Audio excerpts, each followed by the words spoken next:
Coucou mes loulous, j'espère que vous allez bien. On se retrouve pour ce tout premier épisode de podcast vidéo. Je suis super contente de vous retrouver. Plusieurs petites informations. Déjà pour commencer, je n'ai absolument pas de titre pour ce podcast. J'en ai pas parce que pour deux raisons. Déjà parce que je suis nulle en titre. On a bien conscience de ses qualités et de ses défauts. Hein. Les titres ne font vraiment pas partie des qualités que j'ai. Honnêtement, je ne suis pas très bonne à ça.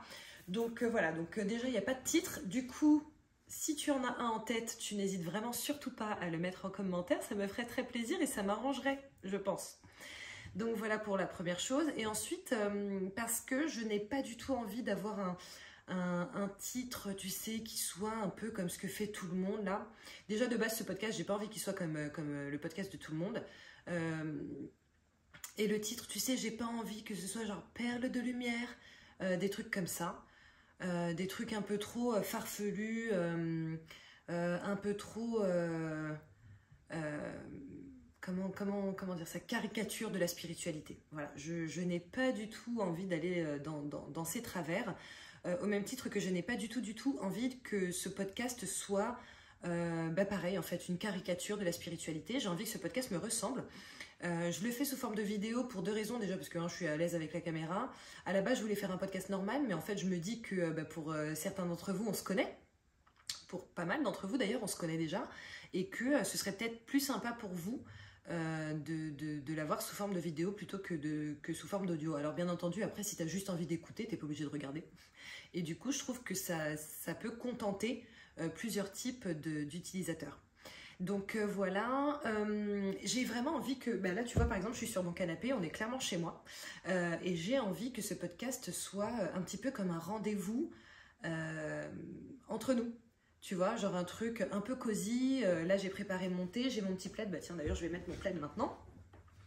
J'ai mon petit plaid et en fait rien ne me ferait plus kiffer que de savoir que de votre côté vous vous posez entre guillemets avec moi pour ce podcast. Alors bien entendu c'est un monologue du coup, mais voilà, moi ça me ferait super plaisir de savoir que que vous vous êtes posé, que vous vous êtes servi peut-être un petit verre, un apéro, peu importe, un thé, un café, voilà, selon ce que vous buvez et selon l'heure à laquelle vous allez regarder ça aussi. Et que vous soyez vraiment en mode posé. J'ai envie que ce soit un moment de détente en fait. Donc voilà, dans ce podcast je vais bien entendu parler de spiritualité, mais je vais également parler certainement de développement personnel, d'entrepreneuriat aussi, parce que ça fait partie des pans principaux de ma vie. Pour ceux qui me suivent depuis longtemps, vous savez très bien que j'ai ma propre société, etc. dans le mariage. Pour ceux qui ne me suivent pas, écoute, bienvenue, salut. Je suis Vanessa Spirituelle, je fais de la cartomancie. Donc tous les mois normalement à peu près, même s'il y a eu une période de jachère, mais je vais revenir dessus après, tous les mois je sors des taroscopes et je suis voilà, dans la spiritualité, etc. Mais j'ai ma société aussi, j'ai même plusieurs sociétés et c'est un pan qui est très important pour moi.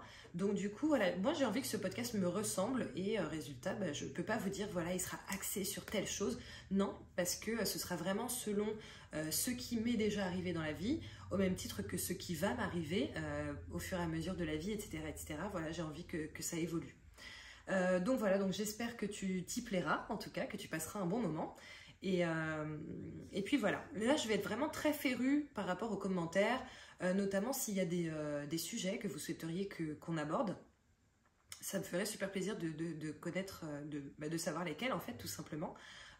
Et voilà, si ça m'inspire, mais avec grand plaisir que je ferai un épisode dessus. Donc voilà, du coup, cet épisode, enfin, ce podcast tout court, je ne sais pas encore comment il s'appelle. Donc pour l'instant, je vais l'appeler podcast de Vanessa Spirituelle. Hein, on va aller vraiment dans l'original à mort. Et cet épisode, dans cet épisode, je voudrais vraiment parler de ma conception de la spiritualité. Je pense sincèrement être en marge par rapport à pas mal de personnes qui ont des chaînes YouTube ou voilà, tout un tas de concepts par rapport à la spiritualité. Donc voilà, donc je ne vais pas parler de ce que font les autres et de ce que vivent les autres, ni de comment ils ressentent leur spiritualité, etc. moi, je pense que je suis la mieux placée pour parler de moi et de ma vision. Après, je ne dis pas que j'ai la vérité, mais c'est la mienne. Et après, bah, tu me diras en commentaire, pareil, si tu adhères ou pas. Voilà, moi, je suis très ouverte au débat, tant que c'est bienveillant. Donc voilà, et puis si c'est pas bienveillant, je t'enverrai clairement chier. Hein, c'est tout ce qui va se passer, donc voilà, si je te réponds. Donc voilà, en tout cas, moi, je souhaite avec cet épisode démystifier un petit peu la spiritualité, la rendre plutôt accessible et donc personnalisée selon ma perception. Voilà, du coup, j'aimerais vraiment clarifier ce qu'est la spiritualité par rapport aux idées reçues dans cet épisode et encourager une approche vraiment plus personnelle et authentique de la spiritualité. Je pense que s'il y a quelque chose qui me définit bien, c'est le personnel et l'authentique. Donc voilà, je me suis fait mes petites notes parce que tu me connais normalement. J'ai parfois des petits trous de mémoire. Donc je me suis fait ma petite liste avec mes petits bullet points. Donc si tu me vois regarder par là, c'est normal, c'est parce que je regarde ça. Je vais boire un petit peu parce que comme tu le sais, je suis souvent assoiffée. Donc je t'invite à faire pareil. D'ailleurs, si tu n'as pas encore une boisson, bah, n'hésite pas à mettre pause. Bien que tu fasses ce que tu veux, hein, mais mets pause. Va te prendre ta petite boisson, ton pilou-pilou s'il faut, voilà, des petits biscuits ou peu importe. Et comme ça, on passe ce petit moment ensemble dans la détente la plus absolue.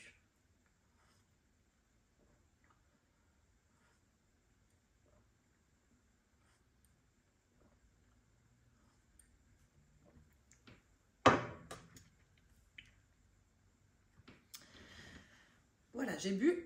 Du coup, dans un premier temps, je voudrais vraiment défricher un petit peu le terrain par rapport à la spiritualité, à savoir les mythes courants et les fausses idées. À mon sens, alors encore une fois, je le redis vraiment. Alors déjà, pardon, je vais faire une petite aparté. Si tu n'apprécies pas mon approche, etc., va voir une autre vidéo, il n'y a pas de problème. Il y a tout un tas de vidéos sur YouTube. Voilà, il n'y a pas de souci, va voir une autre vidéo. Tu peux couper tout de suite là maintenant, pas de problème. Et puis bah, si tu apprécies, n'hésite pas à rester, ça me fait plaisir. Ensuite, je donne vraiment mon approche à moi, ma perception, ma vérité, mes idées, etc. Tu peux être d'accord avec, tu peux ne pas être d'accord avec, il n'y a pas de problème là-dessus. Moi, de toute façon, je pense sincèrement qu'il y a une vérité par personne, au moins une vérité par personne, qu'il n'y a pas la vérité absolue, même s'il y a des choses qui corroborent. Voilà, chacun a sa perception de tout, pour le coup, parce que c'est pas que de la spiritualité.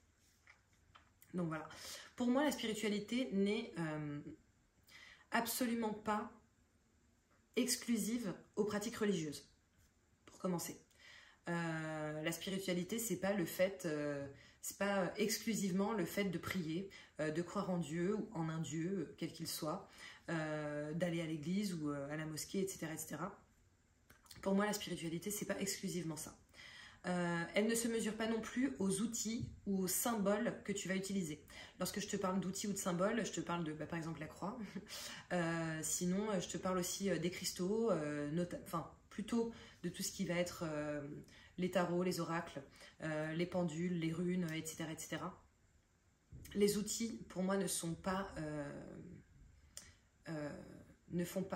c'est pas ne font pas montre de spiritualité, c'est que ce ne sont pas les symboles de la spiritualité à mon sens, d'accord? Ta spiritualité ne se mesure pas au fait que tu utilises ou non des outils, pas du tout. Et en fait, tout ce qui va être commercialisation autour de la spiritualité, c'est vraiment ce que c'est, de la commercialisation autour de la spiritualité. La vie pratique de la spiritualité, en réalité, c'est intérieur.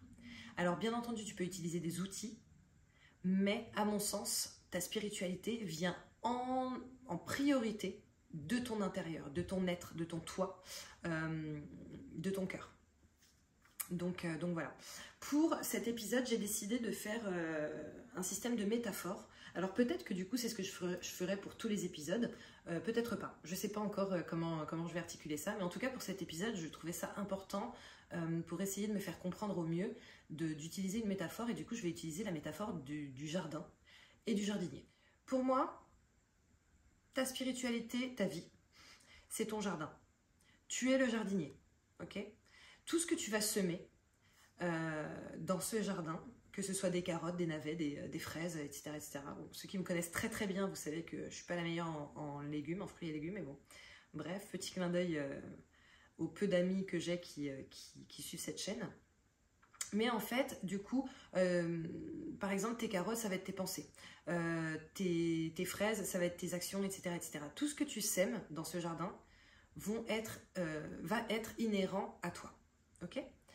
La conscience, dans le choix de tes pensées et de tes actions, déterminera la qualité et la croissance de tes fruits et légumes. J'espère que tu m'as bien suivi. La conscience, dans le choix de tes pensées et de tes actions, va déterminer la qualité et la croissance de tes fruits et légumes. Ok ? Donc de ta croissance, enfin, la qualité de ta croissance spirituelle, à mon sens. D'accord ? Ce que je veux te dire par là, c'est que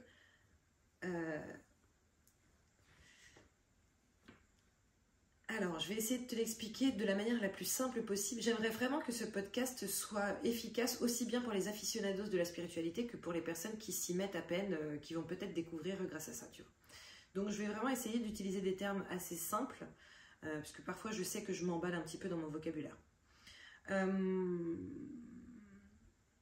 Lorsque tu as ton jardin, que tu es ton propre jardinier, c'est toi qui vas décider de ce que tu vas semer à l'intérieur. C'est toi qui vas décider par exemple de ne semer que des légumes, ou de ne semer que des fruits, ou que des plantes aromatiques, ou alors de semer un petit peu de tout. C'est toi qui vas décider de la fréquence à laquelle tu vas arroser, c'est toi qui vas décider de la fréquence à laquelle tu vas couper tes plants, etc., etc. Et en fait, toi, tu sèmes tes graines par rapport à ta vie, par rapport à ta spiritualité, par rapport à ton incarnation, etc., etc. Le fait d'arroser et de soigner, c'est vraiment, à mon sens, l'aspect prise de conscience de ta spiritualité. D'accord ? Donc, pour moi, l'eau que tu vas utiliser pour arroser tes plantes, pour arroser tes graines, pour arroser tes fruits, tes légumes, etc., etc., va être vraiment ta conscience de soi, ta conscience de toi. Je sais qu'on dit ta conscience de soi, mais moi j'avoue ça m'angoisse un peu cette expression. Ça va être ta conscience de toi, ok ? C'est pas grave si on dit de soi, je m'en fous. C'est ton eau vitale, d'accord ? L'importance de ton auto-observation, potentiellement de la méditation, potentiellement de la prière, etc., qui va nourrir ton jardin intérieur. L'eau, à mon sens, que tu vas utiliser du coup pour arroser tes graines, etc., ça va être ton auto-observation. Okay ? Ça peut être également tout ce qui va être méditation, prière, etc. Selon toi, ta façon d'appréhender ta propre spiritualité et ta propre vie, tout simplement. Mais pour moi, l'eau, c'est avant toute chose, l'auto-observation, la remise en question, le fait de se rendre compte de telle ou telle chose, etc. D'accord ? Lorsque tu vas identifier les mauvaises herbes qu'il va y avoir dans ton jardin, en fait, c'est lorsque tu vas apprendre à reconnaître et à gérer les influences négatives ou les pensées destructrices, par exemple, qui peuvent envahir ton propre espace ou ton propre esprit ou tes propres énergies. D'accord ? Et en fait, pour moi, lorsque tu as ce jardin et que tu es ton jardinier et que tu es le jardinier de ce jardin, l'outil principal, au-delà des bêches, des arrosoirs, etc., c'est toi-même. C'est toi-même. Tu es l'outil principal de ta spiritualité. C'est pas les oracles, c'est pas les runes, c'est pas le pendule, c'est pas, je sais pas, un drapeau avec les, une tenture avec les chakras, etc. Ton outil principal dans ta spiritualité, c'est toi. Tu n'as en réalité besoin de rien d'autre. Alors, je te dis ça, sachant que je suis cartomancienne. Moi, je sais que les cartes, les cartes m'aident à te transmettre des messages à toi. Parce que je suis une flemmarde. Tu vois ? Moi, en vrai, les cartes, ça me permet de gagner beaucoup de temps et d'énergie. Maintenant, comme certains le savent sur ma chaîne, je canalise également. Donc, je pourrais prendre ce temps plutôt de canaliser, plutôt que de prendre les cartes et voilà, de les battre et de te dire ce qui sort. Je pourrais faire ça. Je n'en ai, à mon sens, pas assez le temps. Je ne me suis de toute façon pas assez exercée à ça, mais demain, je pourrais prendre cette décision-là de me dire, ok, à partir de maintenant, je n'utilise plus du tout les cartes, pardon, je canalise seulement. Et en fait, on est chacun en cette capacité en réalité de canaliser, d'avoir de l'intuition, etc. On en a tous. Elle est plus ou moins développée. On l'accepte ou on ne l'accepte pas. On souhaite la développer ou on ne souhaite pas la développer. Mais en réalité, on a tous les mêmes capacités. D'accord? De base. Qu'on va développer ou pas. Donc du coup, l'outil principal, vraiment, c'est toi-même. Après, tu décides d'utiliser des accessoires potentiellement, mais l'outil principal de ta spiritualité, c'est toi-même. J'avance un petit peu sur ma petite liste. En fait, utiliser ta volonté, ton attention, ton énergie comme outil, ça va vraiment être la chose la plus puissante que tu puisses utiliser pour entretenir ton jardin, pour entretenir ta vie, pour entretenir ta spiritualité. Les aides extérieures, comme je le disais, les oracles, etc., ce sont des supports, ce ne sont pas des solutions. Ce sont des supports, je le répète, ce sont des supports, pas des solutions. Donc si tu as envie, par exemple, de faire une formation pour apprendre à tirer les cartes, etc., c'est top. Mais, à mon sens, il serait vraiment primordial que tu te rendes compte que cet apprentissage, qui est génial, hein, au demeurant, enfin c'est pas moi qui peux critiquer ça, cet apprentissage va te permettre d'avoir un support supplémentaire, tu vois. Tout ce qui va être livre, oracle, etc., n'importe quoi, hein, ça va être un complément à ton propre travail intérieur. Ce que je veux dire par là, c'est que si tu commences à tirer les cartes, etc., mais que à côté de ça, tu n'as fait aucun travail intérieur, voilà, que tu n'as pas conscience de la majorité des choses par rapport à ton incarnation, à tes énergies, à ta vie, par rapport à ce que tu traverses, etc., ben en fait, ça n'aura absolument... Alors, soit ça n'aura pas de sens, pour toi, véritablement. Ça en aura pour les autres à qui tu vas faire des tirages, mais pour toi, pas plus que ça. Soit ça aura un intérêt qui sera vraiment amoindri. Dans le sens où plus tu vas, toi, travailler ta spiritualité et ton intérieur, et plus tu auras de capacité derrière avec tes outils. Alors, tu me diras en commentaire si je me fais bien comprendre. Franchement, je ne suis pas du tout sûre d'être claire là. Tu me diras. Ok ? Le truc, c'est que je trouve... Je vais te dire tout ce que je n'aime pas dans la spiritualité. Moi, tout ce que je n'aime pas dans ce monde spirituel, dans sa globalité, c'est ces personnes qui vont être tout le temps dans le mais moi, je suis quelqu'un de spirituel, alors mon cœur est ouvert, j'aime tout le monde. Non, en fait, non. Moi, j'y crois pas un seul instant. C'est un discours qui ne me parle pas du tout, parce qu'en fait, tu n'es pas Bouddha. Ok ? Si tu l'étais, ça se saurait. Et nous sommes humains. Nous sommes humains. Et ça, c'est vraiment un trait de la spiritualité qui est très souvent oublié, je trouve. On est tout le temps là à te prendre la tête, à être comme ci, comme ça, à faire ci, faire ça, etc., etc. Et à te dire que ce sera bon pour toi et mieux pour le monde, etc., etc. Et autant d'un côté, c'est vrai, autant d'un autre côté, j'ai vraiment cette sensation que certaines personnes qui sont dans ce milieu de la spiritualité, alors, sans le faire exprès, on va dire ça, sans faire exprès, j'espère, te font te sentir coupable lorsque tu ne fais pas ci ou ça, ou lorsque tu as des pensées qui peuvent être négatives, ou en tout cas pas des pensées pleines de lumière, etc. Enfin, j'ai vraiment cette image de la caricature de la spiritualité qui me fatigue à un point, mais un truc de dingue. Et moi, j'ai vraiment pas envie d'être là-dedans, d'être dans « je suis amour, je suis joie, je suis bonté, je suis lumière ». Oui, ok, il y a une partie de toi qui l'est, mais tu as aussi une partie d'ombre en fait. Hein. Donc arrête de nous faire croire que tu n'es que lumière, parce qu'on a tous une partie d'ombre. Et pour moi, la spiritualité, le truc intrinsèque, c'est vraiment de se rendre compte de cette partie de lumière. Bien sûr, c'est super important, c'est primordial, mais de te rendre compte également de ta partie d'ombre, parce qu'en fait, sans ombre, il n'y a pas de lumière. Ça n'est pas possible. Ça n'est pas possible. Donc, je compte vraiment rester là-dessus. Alors peut-être que dans 5 ans, j'aurai changé d'avis et que je serai moi-même en train de te sortir de la soupe, là. Viens avec moi, je te tends ma main lumineuse. Peut-être, je ne sais pas. Mais en tout cas, à l'instant T, pendant que je tourne cette vidéo, moi je sais que c'est quelque chose qui me fatigue, limite que je vomis, dès qu'on me dit oui, mais attention à ne pas avoir de pensées négatives, etc.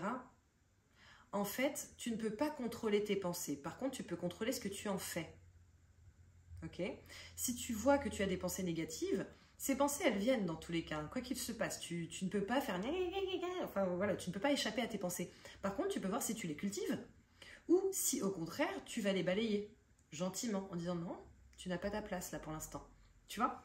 Donc voilà. Du coup, je pense sincèrement que ce serait bien...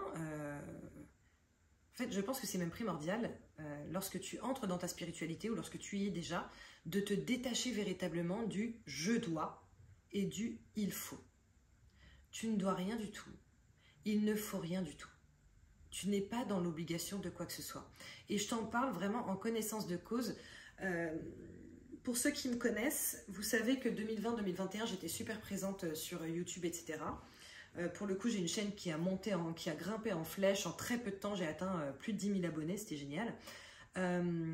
Et en fait, le fait d'avoir créé cette chaîne, le fait d'avoir été dans cette dynamique, et le fait en plus d'avoir une super relation avec mes abonnés, parce que pour le coup, vraiment, je trouve que j'ai des abonnés qui déchirent, ça m'a fait entrer dans ce « je dois » et dans ce « il faut ». Je dois faire des vidéos. Il faut que je sois là pour eux. Je dois être régulière. Il faut que je sois originale, je dois trouver de nouvelles choses à leur proposer, je dois être présente pour eux, etc., etc. Et en fait, avec ce je dois et ce il faut, le problème c'est que je m'oubliais moi, tu vois. Et c'est pour ça en fait que je n'ai pas été là pendant pratiquement 2 ans. C'est parce que au-delà de tout ce que j'ai traversé, tu vois, on parle d'un jardin, ton jardin du coup c'est toi qui vas semer, etc., etc. Par contre, en fait, si tes pieds de vigne ils prennent le gel, tu ne peux rien y faire. Ça, c'est l'univers. Hein. Le gel, c'est l'univers. La pluie, les tornades, les orages, la foudre, le soleil, etc., etc. C'est l'univers qui va les mettre, qui va les envoyer sur ton jardin, donc sur ta vie. Et ça, tu ne peux rien y faire en soi. Tu peux juste l'appréhender de telle ou telle manière. Et en fait, moi, je suis vraiment entrée dans un truc où j'étais tellement dans ce truc de mais c'est génial ce qui se passe et puis j'ai trop envie d'aider les gens et puis en plus ils me montrent tellement de vibes positives et tout que je veux être encore plus là pour eux et tout que du coup j'en ai oublié d'être là pour moi et que résultat lorsque j'ai eu un orage, de la grêle, des éclairs, la foudre qui s'est abattue dans mon jardin, etc., etc. Parce que vraiment j'ai passé 2 années mais de merde, un truc de dingue. Franchement l'univers je vais pas dire qu'il m'a tout mis, mais il m'a quand même bien chargé, tu vois. Et en fait, j'étais tellement dans cette dynamique de penser à toi, mon petit chat, que l'oubli de moi a fait que je n'ai plus pu gérer. Je n'ai plus été en capacité de gérer. Donc du coup, je vous encourage vraiment à une approche flexible et très personnelle de votre spiritualité, parce que si tu te laisses enfermer par des attentes, notamment celles qui ne sont pas forcément les tiennes, ou par des obligations que tu peux toi te donner alors qu'elles ne sont absolument pas nécessaires. Je veux dire, si j'avais fait moins de vidéos, je ne pense pas qu'on m'aurait lapidé sur la place publique, tu vois. C'est vraiment, à mon sens, super important. Je t'encourage véritablement à ne pas te laisser enfermer dans des attentes ou des obligations qui en réalité ne sont pas réelles. Voilà. C'est super important. Pour moi, la spiritualité, aujourd'hui, c'est une exploration qui doit être libre. Personne n'est en capacité, personne ne devrait être en capacité de te dire tu dois faire ci, tu dois faire ça, il faut que tu fasses ci, il faut que tu fasses ça, etc., etc. Pas du tout. Et même toi, en fait. Même toi, si tu peux, essaie d'éviter les je dois, les il faut. Parce que tu vas t'enfermer dans quelque chose qui ne sera pas gérable sur le temps. Donc voilà, c'est important, c'est même primordial que tu suives ton propre rythme au quotidien et que tu te rendes compte que dans la vie, en fait, il y a des saisons. C'est-à-dire que pour ton jardin, il y a des saisons. Il y a la saison de semer, il y a la saison idéale pour semer ou planter, il y a la saison idéale pour arroser. il y a la saison idéale pour récolter, etc. Et il y a la saison primordiale pour se reposer. Si les feuilles tombent des arbres pendant un certain temps, ce n'est pas pour rien. C'est que les arbres en ont besoin. En quoi est-ce qu'on serait différent? Pourquoi, en fait? Pourquoi est-ce qu'on serait différent?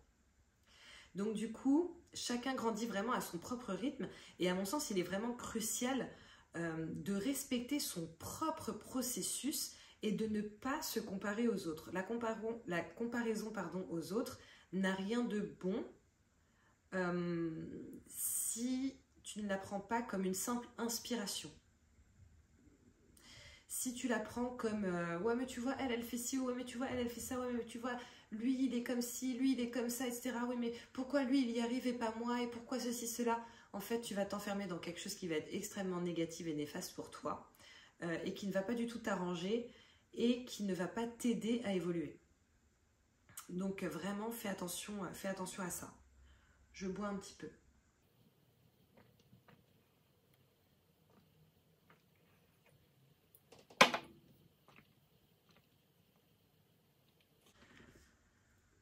Du coup, à mon sens, tu es quelqu'un de spirituel lorsque tu chéris chaque moment de ta croissance, même les plus modestes et même les moments les plus difficiles.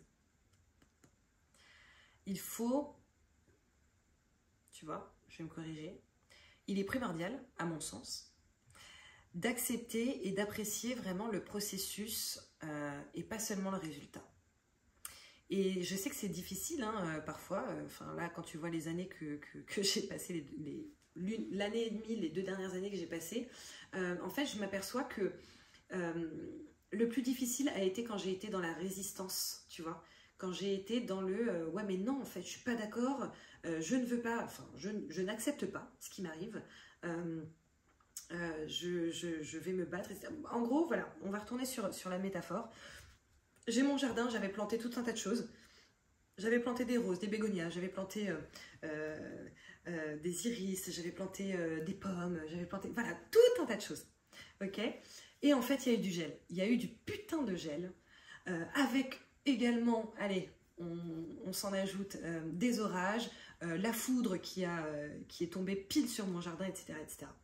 Et en fait, je suis restée focalisée sur tout ce qui n'a pas poussé, sur tout ce qui a été détruit, sur tout ce qui est mort, sur tout ce qui est parti, sur tout l'argent que j'ai perdu, par exemple. Voilà, j'ai perdu beaucoup d'argent, mais notamment, par exemple, tu vois, t'as acheté tes graines, tu les as semées, si derrière tu récoltes pas, bah putain, c'est de l'argent foutu par les fenêtres, entre guillemets, tu vois, désolé pour les gros mots, bon, ceux qui me connaissent, vous savez, on dit des gros mots, on est humain, ok, ça va, et on est adulte, ça va. Donc voilà, mais ce que je veux dire par là, c'est que je suis vraiment restée focalisée sur toutes ces pertes, au lieu de m'ouvrir à ce que ça pouvait m'apporter, et surtout à ce qui reste, à ce qui poussait malgré tout. C'est-à-dire que, on va dire que bah, mon jardin, il faisait ça. Voilà, il faisait ça. On dit qu'il y a une barre. Mon jardin, il faisait ça. T'as, allez, tout ça qui est mort, qui a disparu, qui est parti, qui a été perdu, etc., etc. Mais en fait, j'avais quand même tout ça qui vivait, qui poussait au fur et à mesure et que je voyais pas. Et en fait, c'est vraiment lorsque je me suis aperçue que, bah ok, tout ça c'est perdu, etc. Mais en fait, il me reste ça.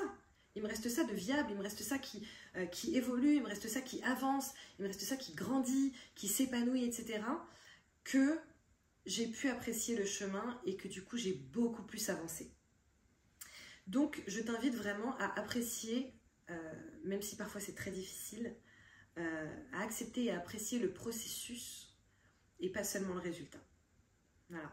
Ensuite, pour moi, tu es spirituel lorsque tu trouves de la joie dans le soin apporté à ton développement intérieur. C'est en te développant intérieurement que tu pourras plus tard aider les autres à se développer. La pratique régulière de la gratitude et de l'attention m'a vraiment beaucoup aidé. C'est quelque chose que je faisais déjà de base, je le faisais vraiment beaucoup, mais tu vois, j'ai eu une période, quand ça a été très difficile, je me suis dit, ouais mais c'est compliqué là d'être dans la gratitude en fait, vu tout ce qui se passe, j'étais là en train de pleurer, putain mais comment je vais faire, et en fait je trouvais ça très compliqué, je trouvais ça beaucoup plus compliqué parce que je me concentrais vraiment sur le négatif. Donc voilà, mais en réalité, on est souvent tellement chanceux, ne serait-ce que si tu regardes tout ce qui se passe dans le monde en dehors de nous, on a tellement de chance, l'électricité, l'eau potable, l'école pour les enfants, etc. On a tellement, mais tellement de choses pour lesquelles être dans la gratitude. On a nos dents. C'est tout con, mais putain, on a des dents avec lesquelles on peut croquer, on a de la nourriture qu'on peut manger, etc., etc. Alors bien entendu, à plus ou moins grande échelle, il y a des personnes qui sont bien plus démunies que... En fait, il y aura toujours quelqu'un qui sera plus démuni que toi. Donc voilà, donc c'est vraiment super important d'être dans la gratitude. Pour moi, tu es vraiment spirituel lorsque tu es dans la gratitude malgré les difficultés. Tu es également spirituel lorsque tu acceptes les cycles naturels de la vie et tes propres cycles naturels, dans le sens où, bon, pour la vie, je viens de t'expliquer, les saisons, etc., il n'y a pas de souci là-dessus, mais par exemple, donc moi j'ai mes entreprises, il y en a une franchement qui vit bien, voilà, j'ai pas à me plaindre, enfin qui recommence à bien vivre, on va dire. Il y en a une qui vivote, elle est en réalité, voilà, c'est une barque avec des trous à l'intérieur, et puis elle navigue, et puis là elle prend l'eau, tu vois, enfin pendant quelques temps elle a pris l'eau, et du coup en fait personnellement je sais que j'ai eu des grosses périodes où j'étais super performante, où je travaillais beaucoup, beaucoup d'idées, beaucoup de mise en place, etc., etc. Mais en fait, le problème, c'est que je ne peux pas être constamment dans cet état d'esprit-là et surtout dans cette façon de faire. J'ai besoin, comme un arbre, de me reposer. C'est primordial. Et en fait, c'est justement parce que j'ai beaucoup trop enchaîné, qu'au bout d'un moment, en fait, tu n'as plus de force et tu ne peux plus rien faire. Donc du coup, au lieu d'arriver à ce stade-là, un peu comme le principe du burn-out, je suppose, chez les gens qui travaillent normalement, au lieu d'arriver à ce stade-là, je pense que c'est vraiment super important d'accepter tes propres cycles. Lorsque tu es fatigué, de prendre un petit peu de repos. Voilà.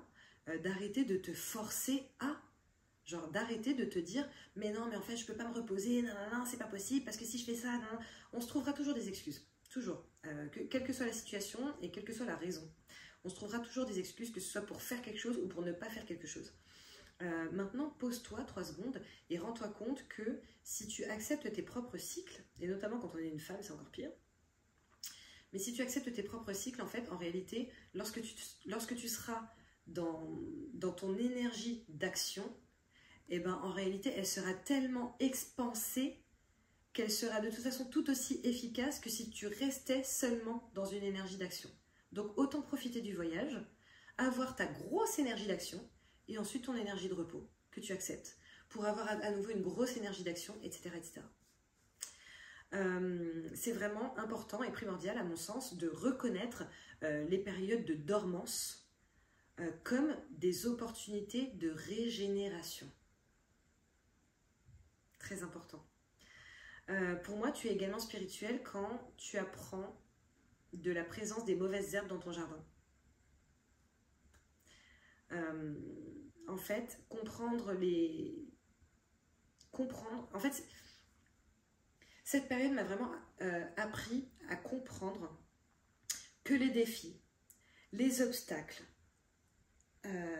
les problèmes, au-delà d'être ce qu'ils sont, à savoir des défis, des obstacles et des problèmes, sont des enseignements.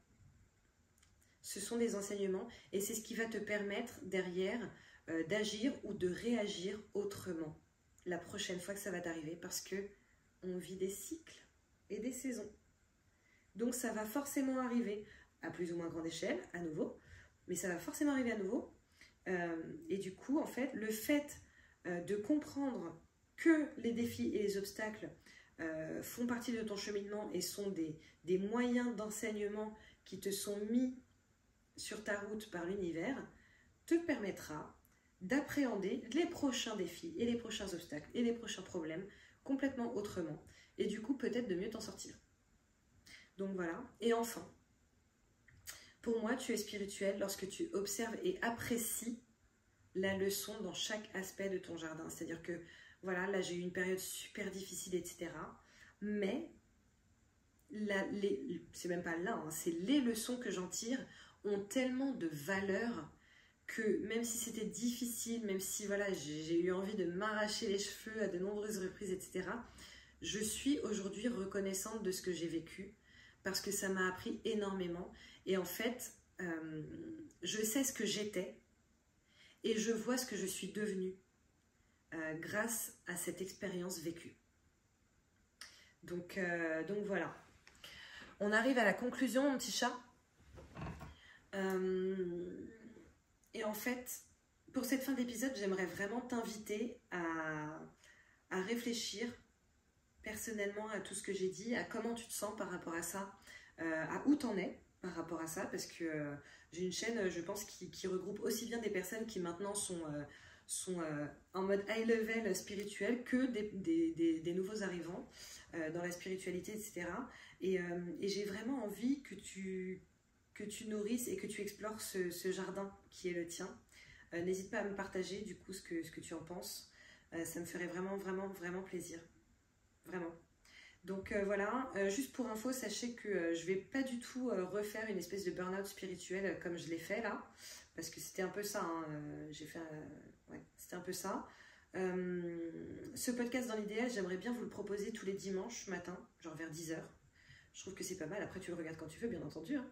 Mais je trouve que c'est pas mal. Maintenant, si à un moment donné je peux pas, ben, je pourrais juste pas. Voilà, et en fait j'accepte ça, je décide aujourd'hui d'accepter le fait parfois de ne pas pouvoir, soit physiquement, soit psychologiquement, soit émotionnellement, soit professionnellement, voilà, et je suis persuadée que vous ne m'en voudrez pas. Et si vous m'en voulez, c'est que vous n'êtes pas au bon endroit. Voilà. Donc voilà mon petit chat, j'ai fini l'épisode d'aujourd'hui. J'espère qu'il était clair, je sais pas trop, je t'avoue, parce que j'ai vraiment laissé mon cœur parler et c'est tout. J'ai fait ma petite liste, mais voilà. En tout cas, je te remercie d'avoir regardé cette vidéo, ce podcast vidéo, mon tout premier. Je suis grave contente. J'espère qu'à un moment donné, je vais réussir à trouver un titre. Ce serait bien. Et puis, si tu ne me connais pas et que tu as apprécié ce petit moment, n'hésite pas à t'abonner. N'hésite pas non plus à partager cette vidéo, ça me ferait super plaisir. En plus, j'essaie de relancer la chaîne, là, donc ça me soutiendrait grave. Ce serait vraiment cool. Partagez cette vidéo à ceux qui à ton avis, seraient susceptibles d'être intéressés par ce sujet ou qui apprendraient potentiellement des choses par rapport à ce sujet. N'hésite pas à liker, bien entendu, comme à chaque fois. Comme je te l'ai dit à plusieurs reprises, voilà, il y a plusieurs points sur lesquels j'aimerais beaucoup que tu commentes. Ça me ferait super plaisir. Si tu vois que je te réponds pas, tu t'inquiètes pas, ça ne veut pas du tout dire que je ne t'ai pas lu. Sachez que quoi qu'il se passe, je vous lis tout le temps. Parfois, j'ai pas le temps de répondre, mais en tout cas, je vous lis tout le temps. Donc voilà, je te fais plein de bisous, mon chat. Et je te dis à très bientôt. Ciao.